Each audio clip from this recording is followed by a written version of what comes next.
Bonjour, bienvenue sur ma chaîne. Donc, je vous ai montré à quel point c'était simple de faire une salade de choux traditionnelle. Mais aujourd'hui, je vais faire la salade de choux crémeuse. Puis vous allez voir, c'est aussi rapide que la salade de choux traditionnelle. Donc, je mets le lien juste ici en haut pour la recette de salade de choux traditionnelle. Mais aujourd'hui, je fais la salade de choux crémeuse. Donc, je m'installe et je vous reviens dans quelques secondes.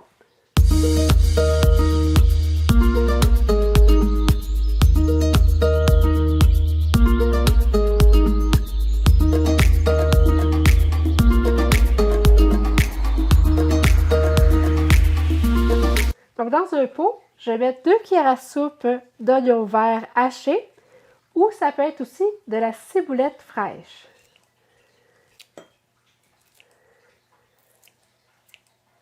Ensuite, je vais mettre 1 cuillère à soupe d'érythritol.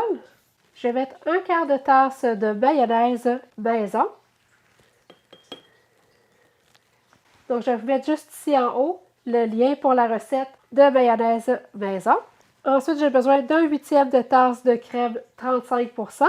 Donc, 1/8 de tasse, c'est 2 cuillères à soupe.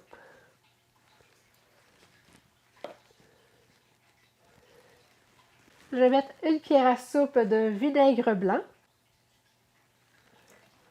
1 cuillère à soupe de jus de citron. 1 demi-cuillère à thé de sel. Et puis 1/8 de cuillère à thé de poivre. Donc, je vais mettre le couvercle et puis je vais brasser. Donc, c'est vraiment pas long à faire. Vous allez voir, là, c'est vraiment bon. Donc, vous pouvez utiliser un sac de choux déjà râpé.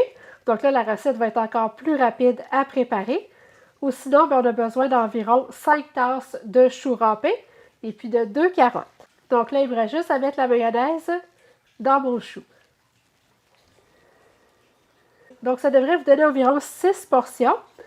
Et puis, chaque portion va contenir 9 g de lipides, 3 g de glucides et puis 1 g de protéines. Puis, si on compare avec la salade de choux crémeuse de Saint-Hubert, voyez-vous, pour une demi-tasse, vous allez avoir 18 g de lipides, 8 g de glucides. Donc, celle-là contient 3 g de glucides, mais la Saint-Hubert, ça va être 8 g de glucides. Donc, c'est beaucoup plus de glucides. Et puis, 1 g de protéines. Puis, si on regarde les ingrédients, et puis en plus, celle de Saint-Hubert va contenir de l'huile de canola et du sucre. Que là, ici, si vous avez fait votre mayonnaise maison, mais ça va contenir que des bons ingrédients. Et voilà, c'est terminé.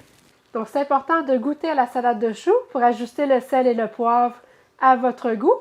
Et puis, vous pouvez aussi ajuster l'érythritol. Si vous aimez ça plus sucré, il faut en mettre un peu plus. Et puis, c'est toujours mieux de la laisser reposer un peu au réfrigérateur avant de la servir.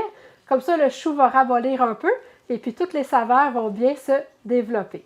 Donc, comme vous avez pu voir, c'est vraiment très simple de se cuisiner une bonne salade de choux crémeuse maison. Donc, il n'y a vraiment aucune raison d'acheter une salade de choux déjà préparée à l'épicerie. Et puis, elle va se conserver quelques jours au réfrigérateur. Donc, faites-moi un thumbs up si vous avez aimé la vidéo.